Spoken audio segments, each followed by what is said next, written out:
नमस्कार, आप सभी का स्वागत डीडी न्यूज पर। आपके साथ मैं हूं मुकुल शर्मा। आप देख रहे हैं न्यूज एट 10। इस वक्त की तमाम बड़ी खबरों से आपको रूबरू कराएंगे, लेकिन सबसे पहले नजर डालते हैं हेडलाइंस पर।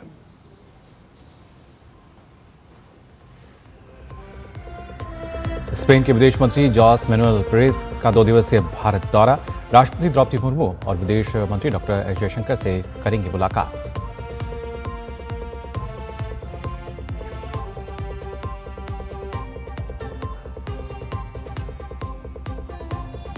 दावोस में विश्व आर्थिक मंच पर भारतीय अर्थव्यवस्था के चर्चे। केंद्रीय मंत्री अश्विनी वैष्णव आज देश की तेजी से बढ़ती अर्थव्यवस्था पर रखेंगे भारत का पक्ष।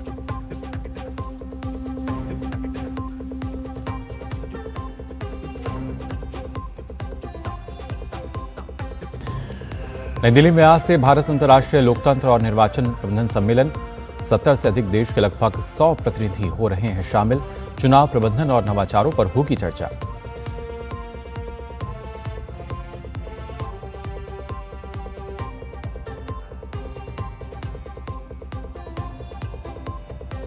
पश्चिम बंगाल में आशा कार्यकर्ताओं का विरोध प्रदर्शन। राज्य के अलग अलग शहरों से कोलकाता पहुंच रही हैं कार्यकर्ताओं को रोकने का आरोप। स्वास्थ्य भवन के सामने विरोध प्रदर्शन की योजना।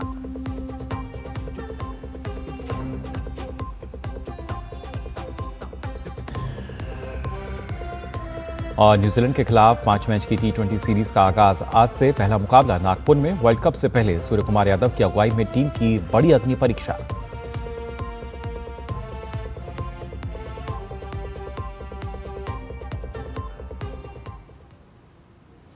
आपको बता दें, विदेश मंत्री डॉक्टर एस जयशंकर ने भारत दौरे पर आए स्पेन के विदेश मंत्री जॉस मैनुएल पेरेज के साथ बैठक की। विदेश मंत्री ने इस दौरान कहा कि आर्थिक साझेदारी दोनों देशों के द्विपक्षीय संबंधों का एक महत्वपूर्ण स्तंभ है। साथ ही इस दौरान एक बार फिर आतंकवाद के खिलाफ एकजुटता दिखाई गई। Excellency, let me warmly welcome you and your delegation to India. At the outset, I offer my sincere condolences to the families of the victims of the unfortunate train accident that took place on January 18th in Cordoba. We mourn the lives lost and pray for the early recovery of the injured. Excellency, India and Spain enjoy warm and friendly relations rooted in shared democratic values and respect for multilateralism and a rule-based order. Our political engagement has grown steadily, marked by regular high-level exchanges. India and Spain will celebrate in 2026, this year, the 70th anniversary of the establishment of our diplomatic relations, as well as the dual year of culture, tourism, and artificial intelligence. This initiative reflects our shared commitment to combining our rich cultural heritage with future-oriented cooperation. I'm delighted to have just launched jointly the logo for the dual year with you.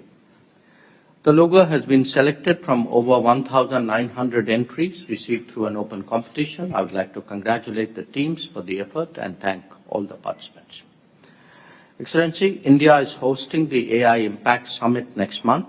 Our approach to AI is human-centric, inclusive, and focused on its responsible and ethical use. I think it's very similar to the approach of Europe. We are confident that the dual year will encourage greater institutional and industry-led collaboration. Economic partnership is an important pillar of our relationship. Spain is among India's important trade partners in the EU, and our bilateral trade in goods has crossed $8 billion in recent years.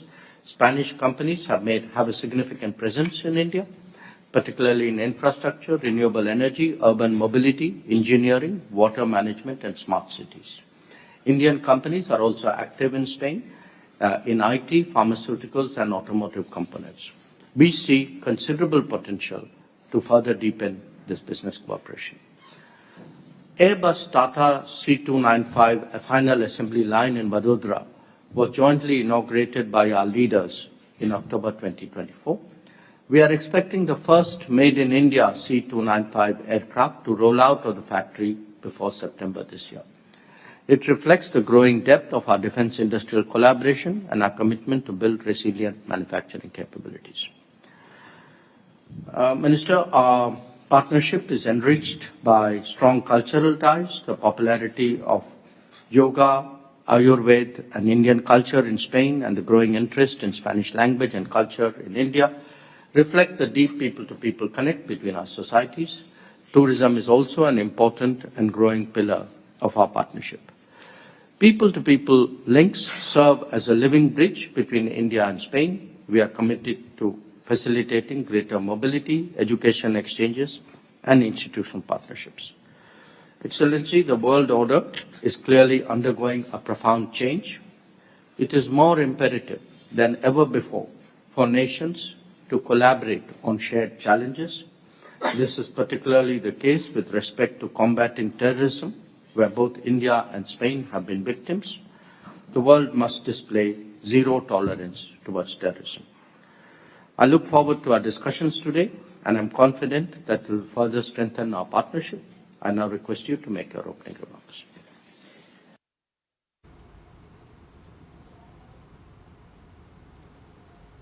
तो विदेश मंत्री doctor S Jaishankar और Spain के जो विदेश मंत्री हैं उनकी मुलाकात हुई। उसमें हम देखा किस तरीके से उन्होंने अपना वक्तव्य दिया और साथ ही उन्होंने बताया कि स्पेन के साथ अगर देखा जाए 70 वर्ष राजनयिक संबंधों को हो जाएंगे भारत स्पेन के, और कैसे दोनों की जो साझेदारी है आज के समय में जब पूरी दुनिया हम देख पा रहे हैं किस तरीके से अलग अलग बदलाव जो देखने को मिल रहे हैं, ऐसे में दोनों देशों की जो साझेदारी है वो दोनों देशों को मजबूती प्रदान करेगी। और साथ ही एक बार फिर से हमने देखा कैसे अगर बात की जाए खासतौर से आतंकवाद की, तो उसके खिलाफ जीरो टॉलरेंस नीति की जो बात है वो भी उन्होंने अपने इस वक्तव्य में यहाँ पर दी।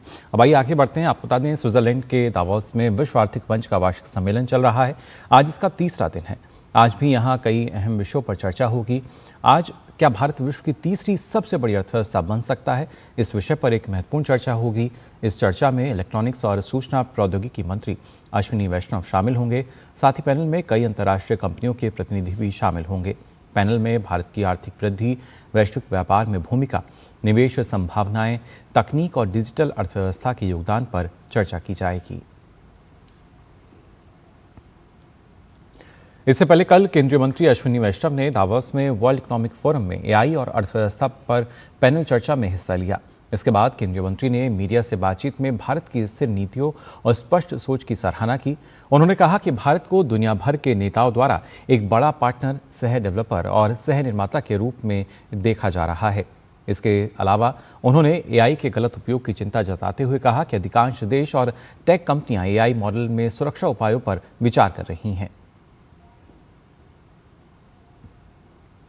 In this world full of turbulence, everybody is looking for trusted partners who have stable policies, who have a clear thought process, and India definitely lists very high.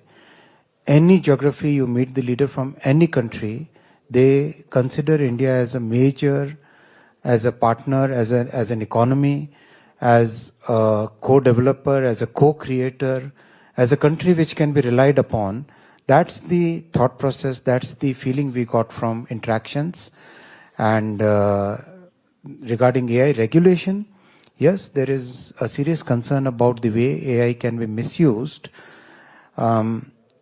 Most countries are looking at some sort of regulation. Even the tech companies are looking at, in a sense, putting those guardrails within the AI models. Today, two of the large tech companies, CEOs whom I met, they said that they are actively, in fact, they are on the verge of creating those guardrails, implementing those guardrails within the AI stacks that they have developed.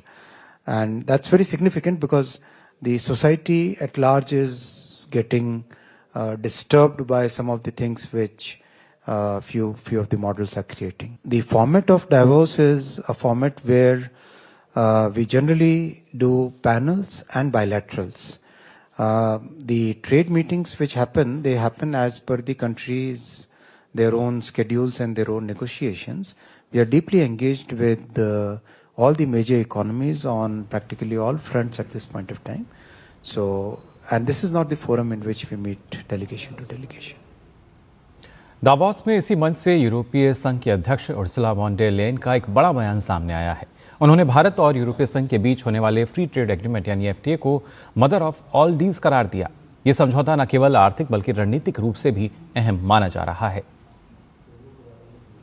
We are on the cusp of a historic trade agreement. Indeed, some call it the mother of all deals.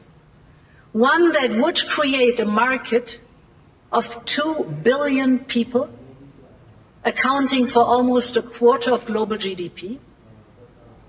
And crucially, that would provide a first mover advantage for Europe with one of the world's fastest growing and most dynamic continents. आज से राजधानी दिल्ली में भारत निर्वाचन आयोग का विशाल अंतर्राष्ट्रीय सम्मेलन शुरू हो रहा है। 23 जनवरी तक चलने वाले इस सम्मेलन में लोकतंत्र और चुनाव प्रबंधन पर चर्चा होगी। भारत मंडपम में होने वाला ये 3 दिवसीय कार्यक्रम अपनी तरह का अब तक का सबसे बड़ा ग्लोबल इवेंट है। इस सम्मेलन में दुनिया भर के 70 से अधिक देश के लगभग 100 प्रतिनिधि हिस्सा ले रहे हैं। भारत ने 2026 के लिए अंतर्राष्ट्रीय लोकतंत्र और निर्वाचन प्रबंध संस्थान की अध्यक्षता ग्रहण की हुई है।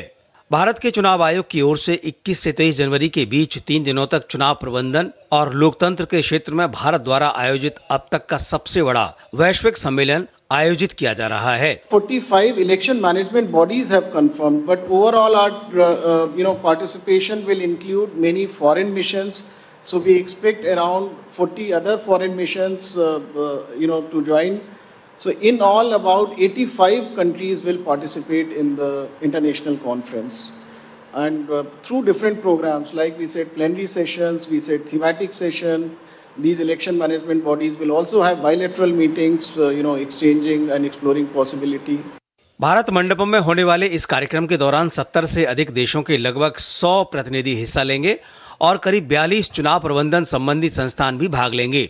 सम्मेलन में उद्घाटन सत्र, EMB leaders plenary, EMB working group बैठकें, ECI नेट का शुभारंभ और वैश्विक चुनावी विषयों, अंतर्राष्ट्रीय चुनावी मानकों तथा सर्वोत्तम प्रथाओं और नवाचारों पर आधारित विषयगत सत्र आयोजित किए जाएंगे। इसके तहत 40 से अधिक द्विपक्षीय बैठकें और 36 ब्रेकआउट सत्र प्रस्तावित हैं। कार्यक्रम के दौरान भारत में होने वाले विभिन्न चुनाव और विविधतापूर्ण मतदाताओं से संबंधित एक प्रदर्शनी और 2024 में संपन्न हुए लोकसभा चुनाव से संबंधित एक डॉक्यूमेंट्री इंडिया डिसाइड्स भी दिखाई जाएगी।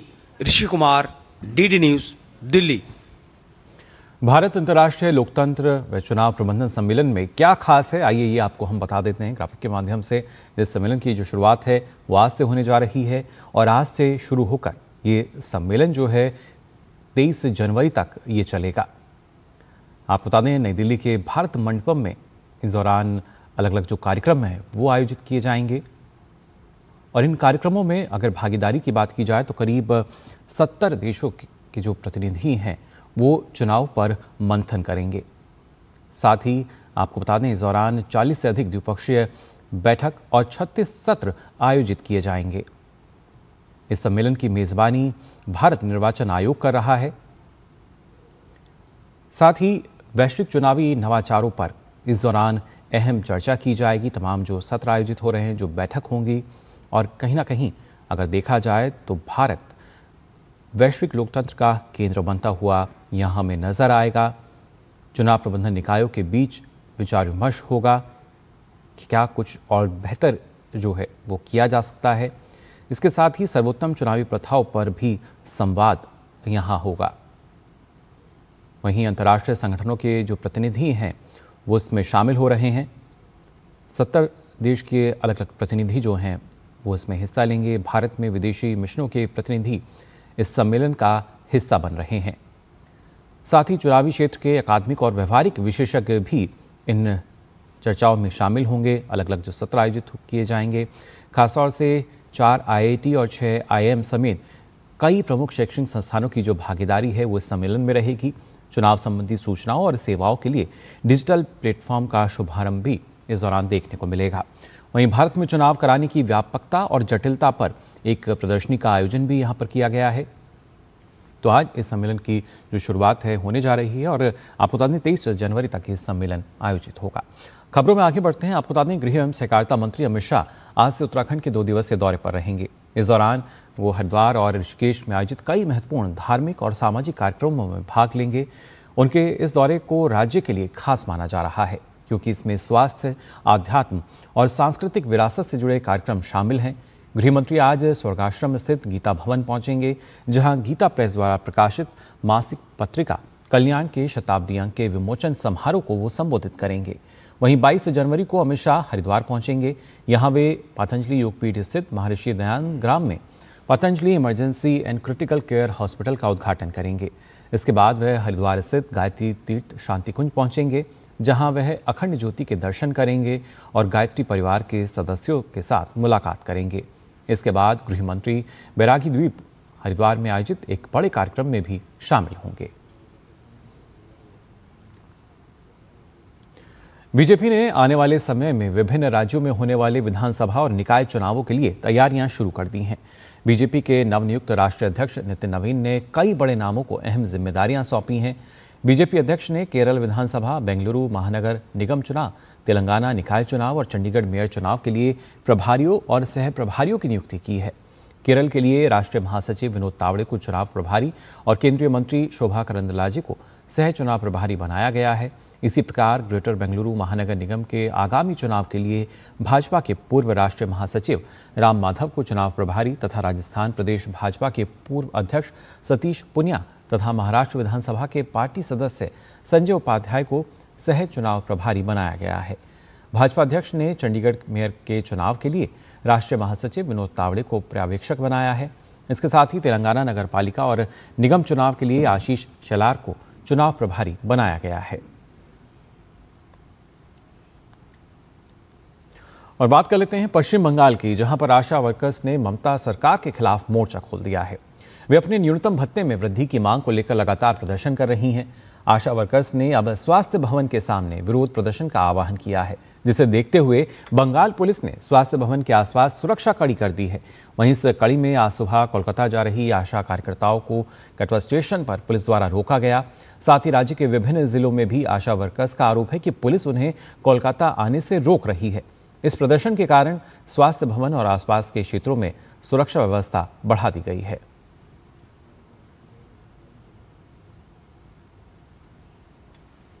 न्यूनतम भत्ते की मांग को लेकर लगातार आशा वर्कर्स जो हैं वो प्रदर्शन कर रही हैं।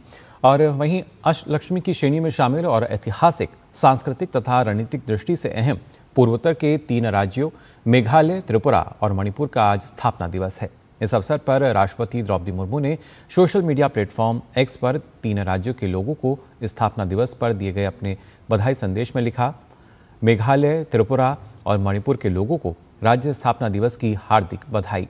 ये राज्य अपनी समृद्ध सांस्कृतिक विरासत, जीवंत परंपराओं और अद्भुत नैसर्गिक सौंदर्य से ओतप्रोत हैं। यहाँ के उद्यमी और प्रतिभाशाली लोगों ने राष्ट्र की प्रगति में उल्लेखनीय योगदान दिया है। मैं इन राज्यों के सभी निवासियों के शांति, समृद्धि से पूर्ण भविष्य की कामना करती हूँ।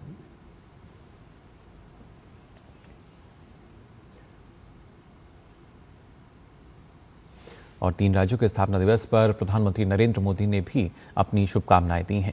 उत्तर पूर्व भारत में स्थित प्राकृतिक सौंदर्य का प्रमुख केंद्र और घने बादलों, पहाड़ियों, झरनों और हरियाली के लिए मशहूर मेघालय के स्थापना दिवस पर उन्होंने एक्स पर पोस्ट किया। उन्होंने लिखा कि मेघालय के स्थापना दिवस के अवसर पर मैं राज्य की जनता को अपनी हार्दिक शुभकामनाएं प्रेषित करता हूं।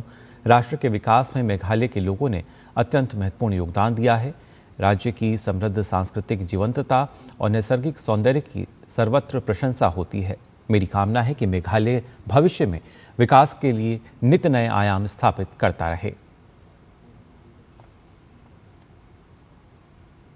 साथ ही त्रिपुरा के स्थापना दिवस पर पीएम ने एक्स पर पोस्ट कर लिखा कि त्रिपुरा के लोगों को उनके राज्य स्थापना दिवस की हार्दिक शुभकामनाएं। त्रिपुरा की यात्रा परंपरा और आधुनिकता के शानदार मेल से जानी जाती है। इस राज्य ने अलग अलग क्षेत्रों में बड़े बदलाव देखे हैं और यहाँ के लोग भारत की विकास यात्रा को गति दे रहे हैं। मैं प्रार्थना करता हूं कि आने वाले समय में त्रिपुरा खूब तरक्की करे।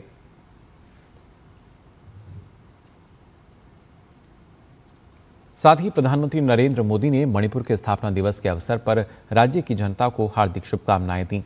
उन्होंने एक्स पर अपने संदेश में लिखा, मणिपुर राज्य स्थापना दिवस के मौके पर मैं राज्य की अपनी बहनों और भाइयों को हार्दिक शुभकामनाएं देता हूं।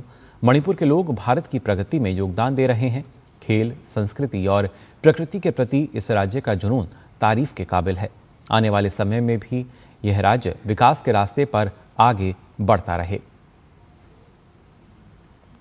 तो ये महत्वपूर्ण संदेश पीएम मोदी ने लिखा मणिपुर के स्थापना दिवस के उपलक्ष्य में। फिलहाल न्यूज़ एट 10 में वक्त हो चला एक छोटे से ब्रेक का, जल्द लौटते हैं।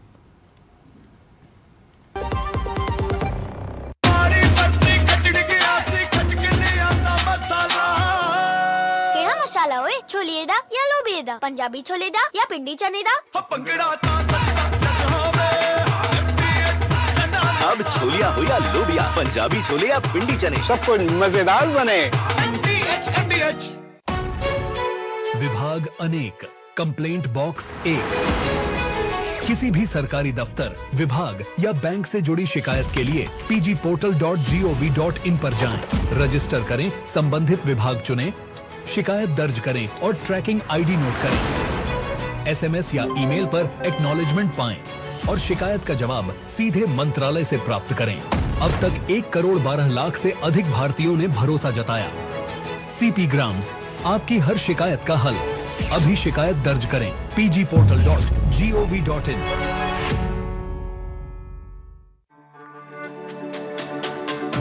मेरी पसंद, मेरी पसंद,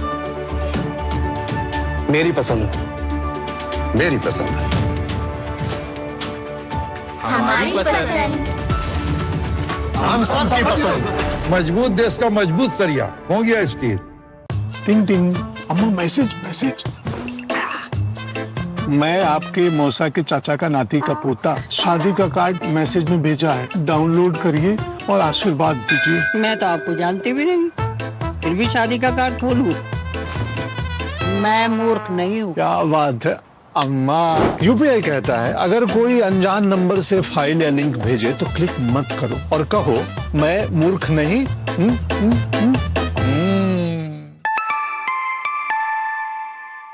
जाइए आप भी किसी का टेस्ट लीजिए।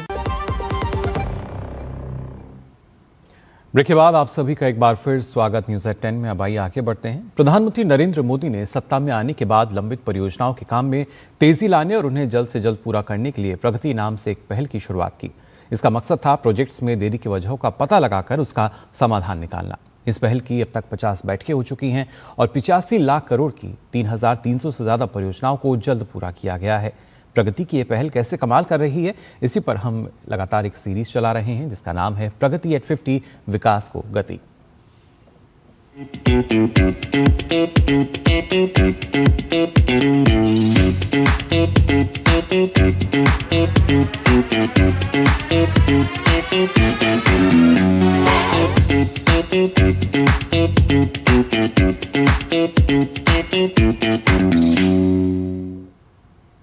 प्रधानमंत्री नरेंद्र मोदी की प्रगति पहल समीक्षा के तहत विकास परियोजनाओं को जबरदस्त गति मिली है।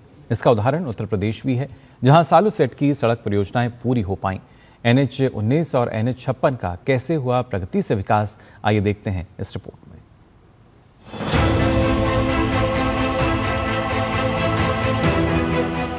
प्रधानमंत्री नरेंद्र मोदी के नेतृत्व में संचालित प्रगति तंत्र ने उत्तर प्रदेश में 2 अत्यंत महत्वपूर्ण राष्ट्रीय राजमार्ग परियोजनाओं के समयबद्ध एवं सफल क्रियान्वयन में निर्णायक भूमिका निभाई है।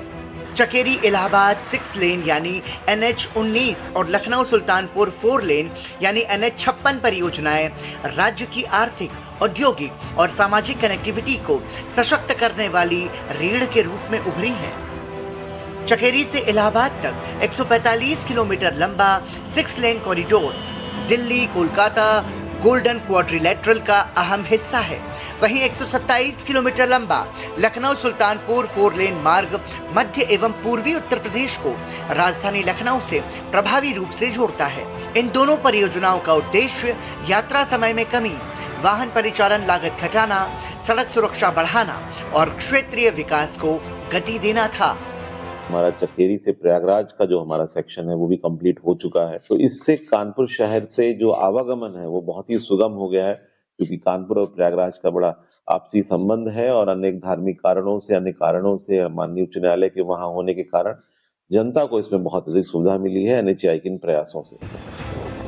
क्रियान्वयन के दौरान दोनों परियोजनाओं में समान प्रकार की चुनौतियां सामने आई। विशेषकर भूमि अधिग्रहण, मुआवजा वितरण, संरचनाओं को हटाया जाना, चकेरी इलाहाबाद परियोजना यानी NH-19 में उपलब्धता और वृक्ष कटान में देरी से कार्य बाधित हो रहा था, जबकि लखनऊ सुल्तानपुर परियोजना यानी NH-56 में भूमि उपलब्धता की वजह से निर्माण बाधित हो रहा था।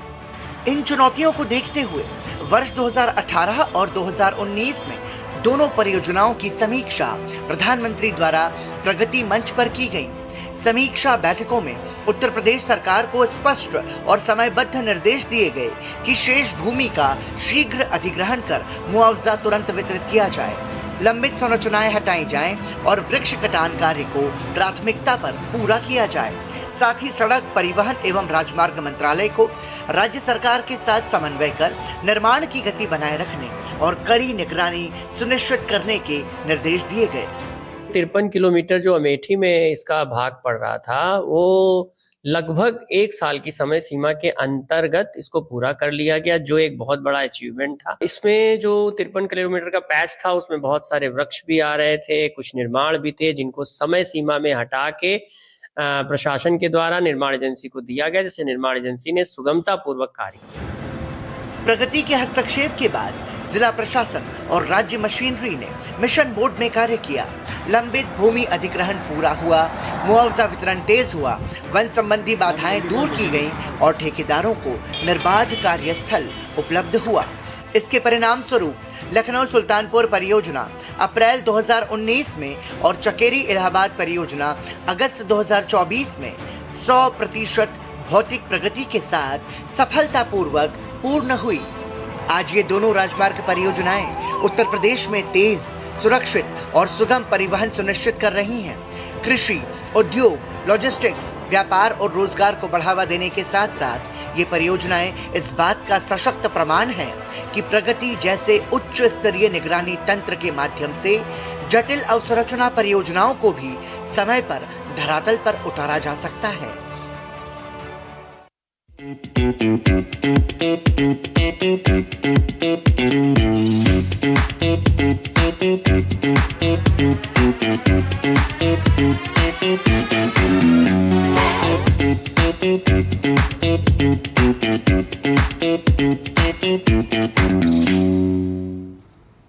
तो देखा आपने प्रगति पहल के जरिए किस तरीके से विकास को गति मिली है, न सिर्फ सड़क मार्ग बल्कि अगर रेलवे की भी हम बात करें। दरअसल हाल ही में प्रधानमंत्री नरेंद्र मोदी द्वारा उद्घाटित वंदे भारत स्लीपर ट्रेन को यात्रियों से जबरदस्त प्रतिक्रिया मिल रही है। कामाख्या हावड़ा के बीच चलने वाली पहली वंदे भारत स्लीपर ट्रेन की टिकट बुकिंग शुरू होने के कुछ ही घंटों में सभी सीटें भर गईं। ये ट्रेन 22 जनवरी 2026 से कामाख्या और 23 जनवरी से हावड़ा से अपनी पहली व्यावसायिक यात्रा शुरू करेगी। 19 जनवरी को सुबह 8 बजे शुरू हुई टिकट बुकिंग 24 घंटे से भी कम समय में पूरी तरह समाप्त हो गई। प्रधानमंत्री नरेंद्र मोदी ने 17 जनवरी 2026 को इसे हरी झंडी दिखाई थी। रेल मंत्रालय ने कहा है कि यह प्रतिक्रिया तेज, सुरक्षित और आरामदायक रात्रिकालीन रेल यात्रा के प्रति यात्रियों के बढ़ते रुझान को दर्शाती है। साथ ही इस सेवा से पूर्वोत्तर और उत्तर खासतौर से पूर्वी भारत के बीच कनेक्टिविटी बेहतर होगी और यात्रियों को आधुनिक सुविधाओं के साथ विश्वस्तरीय यात्रा का अनुभव मिलेगा। वहीं रेल मंत्री अश्विनी वैष्णव ने 9 नई अमृत भारत एक्सप्रेस ट्रेनों के शुभारंभ की भी घोषणा की है। इनमें कामाख्या से रोहतक, हावड़ा से आनंद विहार टर्मिनल, बेंगलुरु से अलीपुरद्वार, अलीपुरद्वार से मुंबई और गोमती नगर से डिब्रूगढ़ जैसे रूट्स शामिल हैं। इस वर्ष गणतंत्र दिवस की परेड के दौरान सेना की पशु टुकड़ी पहली बार कर्तव्य पथ पर मार्च करेगी। रिमाउंट वेटनरी कॉर्प्स के हिस्से के तौर पर रैप्टर्स और कुत्ते भी इस आरी परेड में खास आकर्षण हैं। डॉग स्क्वाड में रामपुर ग्रेहाउंड समेत 5 देसी नस्ल के जो श्वान हैं वो शामिल हैं और किस तरीके से ये अपनी भागीदारी इसमें जता रहे हैं आप देखिए इस खास रिपोर्ट में। मुझे दीजिए अनुमति। नमस्कार। कर्तव्य पथ पर इस बार बहुत कुछ अनोखा देखने को मिलेगा। ये है अर्जुन और ये है रॉक्सी, जो राजा पल्लम ब्रीड की, ये इंडियन ब्रीड है का डॉग है। 4 रैप्टर्स और 22 डॉग्स इस बार परेड में हिस्सा ले रहे हैं और मेरे साथ है लेफ्टिनेंट कर्नल धीरज मेहता, जो कि रिमाउंट वेटनरी कोर के कंटिजेंट कमांडर हैं। आइए हम उनसे बात करते हैं। हमारे डॉग्स रोज इनकी ट्रेनिंग की जाती है और अभी परेड के तौर पे हम बहुत दिनों से ना सिर्फ इनके चलने की, इनकी किटिंग की हम अच्छी तैयारी के साथ आए हैं। तो वो भी एक बार इंडियन ब्रीड्स में आपने इंट्रोड्यूस किया, फर्स्ट टाइम किया है? हाँ, इंडियन ब्रीड्स तो इंट्रोड्यूस हुए 2016 से चलते चलते अभी हमने 5 ब्रीड्स अलग अलग इंट्रोड्यूस कर ली हैं। ये फर्स्ट टाइम और कर्तव्य पथ पर इंडिजिनियस ब्रीड्स जो हैं वो पहली बार आई हैं। कौन कौन सी ब्रीड्स हैं? हमारे साथ 5 ब्रीड्स हैं, राजापाल्यम, रामपुर हाउंड, मुधोल हाउंड, चिप्पी पराई, कॉम्बाई। ये कौन सी ब्रीड है? इसे चश्मा लगा रखा है। ये चिप्पी पराई ब्रीड है। ये कहाँ मिलती है? ये साउथ इंडिया की ब्रीड है। चश्मा लगाने की वजह ये है कि जैसे जब ये ऑपरेशन में जाते हैं और जैसे ये धूल उड़ती है तो इनको इससे प्रोटेक्शन मिलता है आँखों को, उससे ये काम करने में हो रहता है। और धीरे धीरे जो आप देखेंगे हमारे जो असॉल्ट डॉग्स और दूसरी ब्रीड्स हैं उनका ये जो है वो सिर्फ चश्मे नहीं रह गए हैं, वो पूरे के पूरे साइंटिफिक और टेक्निकल एड्स बन चुके हैं जो एवी फीड जो है पीछे जो कमांड पोस्ट बनाई जाती है ऑपरेशंस में वहाँ पहुँचाते हैं। आपने देखा इस बार ना सिर्फ इंडियन ब्रीड्स है बल्कि रैप्टर्स को भी फर्स्ट टाइम इंट्रोड्यूस किया गया है। ये ब्लैक काइट्स आप देख सकते हैं, चील, जिनके यहाँ पर कैमरे लगाए जाएंगे। और मेरे साथ हैं कैप्टन हर्षिता। ये बताइए, रैप्टर्स को इंट्रोड्यूस किया है इस बार, तो कितना चैलेंजिंग था इनको ट्रेन करना और कितने रैप्टर्स हैं? सबके नाम दिए आपने? हमारे इस कंटिजेंट का पार्ट जो है वो 4 रैप्टर्स हैं एंड इनकी training RBC centre and college Meerut में की जाती है। इनकी ट्रेनिंग के 2 मेन रोल्स होते हैं, one is anti drone operation and another one is surveillance. तो जैसे कि आपने बोला, उनके सिर पे कैमरा माउंटेड होता है which is used for surveillance purpose and इनका जो ट्रेनिंग है उसमें बहुत ज़्यादा न्यूरो साइंस इन्वॉल्व होता है। तो ये जो एनिमल्स है ये हाईली ट्रेनेबल होते हैं, बट आपको उसका न्यूरो साइंस समझना पड़ता है, then you will be able to train those animals. तो आपने देखा ये तमाम लोग यहाँ पर पूरी तैयारी के साथ आए हैं और पहली बार ये जो रीमाउंट वेटनरी कोर है वो पहली बार इसमें पार्टिसिपेट कर रहा है। और आप इसको देखेंगे तो आप ये जानेंगे कितनी मेहनत लगती है इसके पीछे और कितनी तैयारी है। कैमरामैन विश्वबंधु के साथ मैं विशाल बैरिस्टो, टीडी न्यूज़, दिल्ली।